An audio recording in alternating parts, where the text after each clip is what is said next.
안녕하세요. 이영성 집사입니다. 좀 많이 떨리는데 저희 자랑도 아니고 세상 자랑도 아니고 정말로 살아오면서 하나님께서 저에게 보여주신 사랑이기에 두렵과 떨림으로 이 자리에 섰습니다. 저는 기독교 가정에서 신앙생활을 한다고 했지만 19살 주님 만나기 전까지 교회 문턱만 구원 없이 신앙생활을 하였습니다. 처음 주님을 만난 것은 제 나이 10대 마지막 1989년 12월 24일 지방 어느 기도원에서였습니다. 그 당시 저는 부끄러운 얘기지만 학창시절에 공부는 못해도 운동은 1등으로 잘해가지고 운동하는 아이들하고 어울리다 보니까 그때 부모들 지인들은 친구들이 저를 잘못 만났다고 하였는데 지금 생각해보면 그 친구들이 저를 잘못 만난 것 같습니다.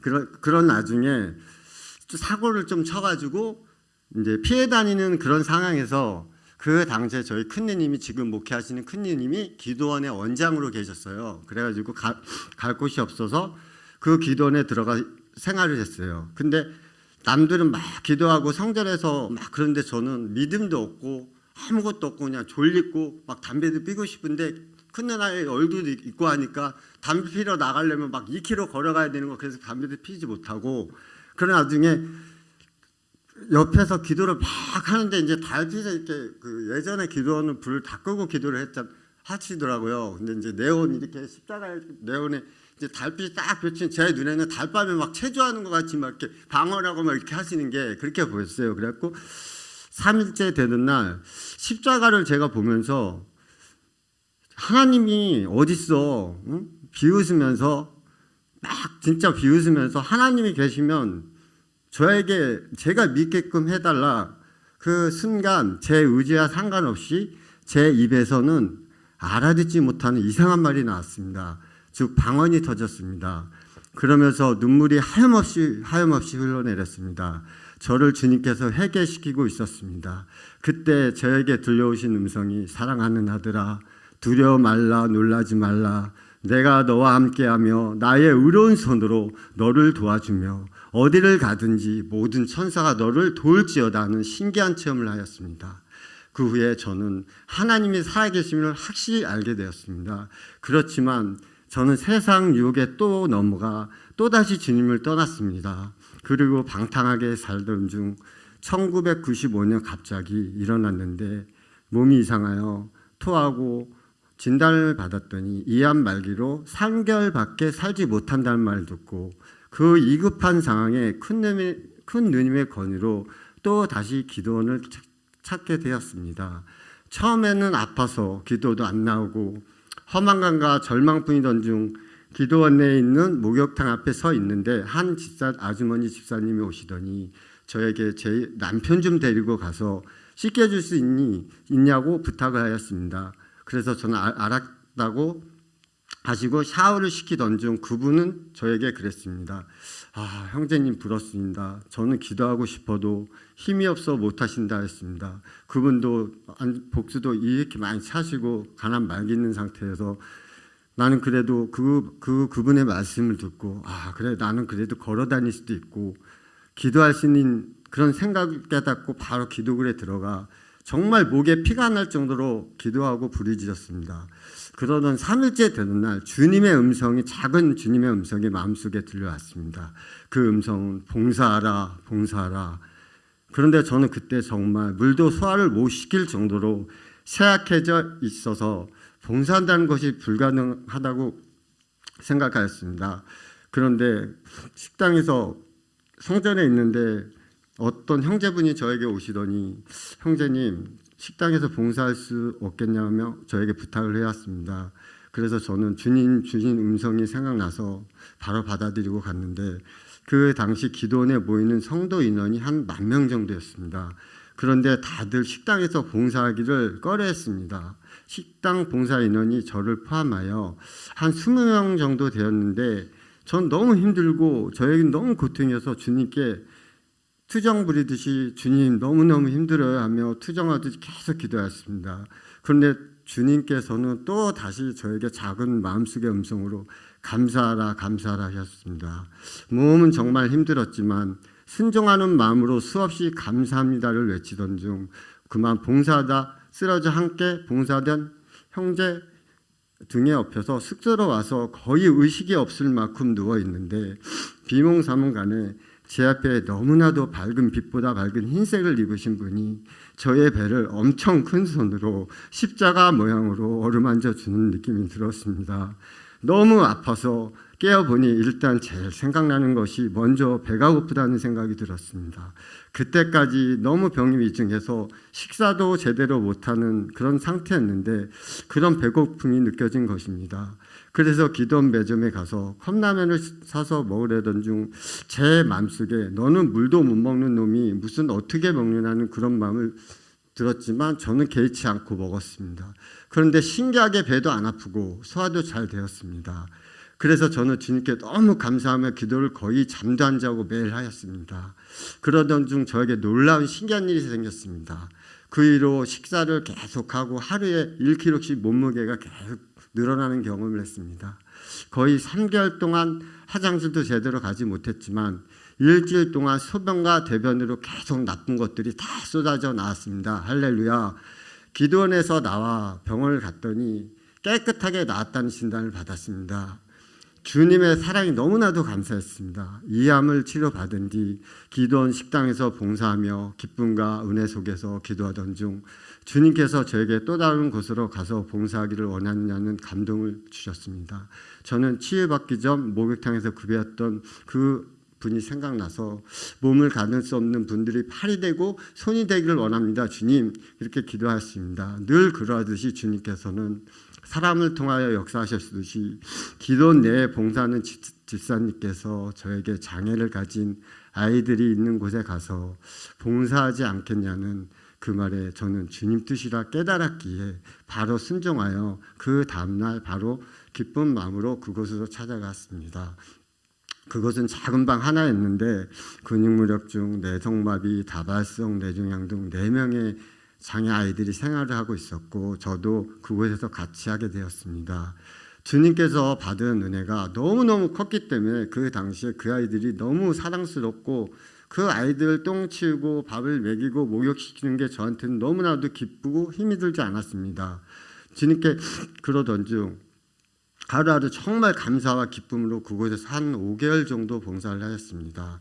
그러나 어느 날 제 마음 한구석에 세상에 나가도 이제는 흔들지 않고 주님 잘 믿겠지? 신앙생활 잘할 수 있을 것 같은 교만함과 자만심이 들어 그만 다른 분에게 맡기고 저는 집으로 돌아왔습니다. 그런데 저는 주님께 크신 은혜와 놀라운 신유, 그 기적 같은 치유의 체험했음에도 불구하고 다시 조금씩 주인을 부인하고 세상에 다시 빠져들고 말았습니다. 은은 사자와 같이 마귀가 나를 삼키겠다고 덤비고 왔다는 생각이 들었지만 주님 말씀을 의지하지 않았기에 또다시 무너져 방탕 속에 살던 중 어느 날 자고 일어났는데 온몸에 열이 엄청 나고 목에 통증이 너무 심해서 동네 작은 병원에 갔더니 소견서를 써줄 테니 대학병원으로 가라 해서 정밀 검사를 받았습니다. 그 결과 임파선에 이상이 있으니 당장 수술하지 않으면 기도가 막혀 죽는다 하였습니다. 혹은 수술이 성공해도 평생 목을 잘 쓰지 못한다는 의사의 말을 듣고 고민하다가 개의치 않고 결단하여 당장 먹을 항생제, 진정 등을 챙겨 또다시 기도원으로 들어갔습니다. 주님께서 그러나 이 큰 죄인인 저를 회개의 기회를 다시 주시고 천국으로 데려가 달라는 제 기도를 쉬지 않고 하던 중 주님께서는 용서와 회개의 기회를 주셨고 기도 중에 부었던 목이 줄어드는 경험을 하였습니다. 이번에 하나님께서 치유하셨다는 확신이 들었습니다. 그리고 기도원을 나가 병원을 갔더니 임파 덩어리가 사라졌다는 판정을 또 한 번 받았습니다. 주님, 이제는 정말 제 뜻대로 다시는 살지 않을게요 다짐을 하고 은혜 가운데 집으로 돌아왔습니다. 이후로 열심히 신앙생활을 하던 중 성기던 목사님의 견으로 총신대학교 신학교에 입학하게 되었습니다. 신학교로 입학하게 되면서 신학교 입학과 모든 것을 지원해 주신 목사님 그 교회에서 신앙생활을 하게 되었습니다. 밤낮 없이 기도와 말씀 속에 살던 중 예기치 않게 환경들 때문에 신학교를 그만두게 되었고 그러면서 주님과의 관계도 다시 끊어지면서 공허하고 불안한 삶을 살게 되었습니다. 2번이나 큰 병과 그 크신 은혜를 체험했음에도 주님과 끊어진 삶을 살았고 저는 고통과 두려움증에 살았습니다. 그렇게 2년 동안 그러한 삶을 살다가 저에겐 대인기피증, 공황장애, 불안장애 등 정신장애로 인하여 집 밖에도 나가지 못하다 공황장애로 응급실을 반복적으로 가며 너무 힘든 삶을 살았습니다. 그러던 어느 날 다른 때와 같이 응급실을 갔다 오던 중이었습니다. 너무나도 죽을 만큼 고통스러워서 집 앞에 개척교회를 찾아가서 정말 죽을 힘을 다해 기도를 하였습니다. 주님께서 어린 영을 위해 전도하거라 하는 작은 음성을 주시고 저는 주님 지금 집 앞에도 나가지 못하는 저희 상태에서 전도라니요 하며 할 수 없다 할 때 주님께서는 내게 능력 주신 자 안에서 모든 것을 할 수 있느니라 하셨습니다. 정말 이런 일을 또 주신 주님, 도대체 저는 어떻게 합니까? 아니 내가 하는 일이라 하며 순종을 요구하시어 제 힘으로는 할 수 없으니 주님께서 인도하여 주시옵소서 하는 기도 중 교회 앞에 작은 공원으로 가라 하셔서 그 말씀에 순종하여 신경과 약을 한 번 먹고 다음날 공원으로 향하였습니다. 그런데 어린 아이들이 저에게 몰려들기 시작했습니다. 저는 제가 섬기는 교회 위치를 알려주며 다음날 꼭 나오라고 얘기를 아이들에게 했고 2시간 동안 전도를 하고 집에 와서 무릎을 꿇고 기도하였습니다. 하나님 말씀에 순종하였습니다. 이 주님께서 역사하셔 주시옵소서. 단 3명이라도 교회에 나오기를 주님께 간절히 간구하고 다음날 주의 예배날 교회에 가보니 33명의 어린아이들이 저를 기다리고 있었습니다. 그 아이들과 함께 예배를 드리고 영광을 돌리고 기쁜 마음으로 주님께서는 능치 못함이 없다는 것을 또다시 깨닫고 감사하게 하였습니다. 그래서 그 아이들을 위해 저는 온 힘을 다해 하루하루 살며 그들을 위해 기도하였습니다. 그 아이들 중에는 좋지 않은 환경과 부모의 무관심으로 힘들어하는 아이들도 있었습니다. 그들을 내 자식처럼 돌봐주며 하루하루 살던 중 하나님께서는 저에게 선을 하게 하셨습니다.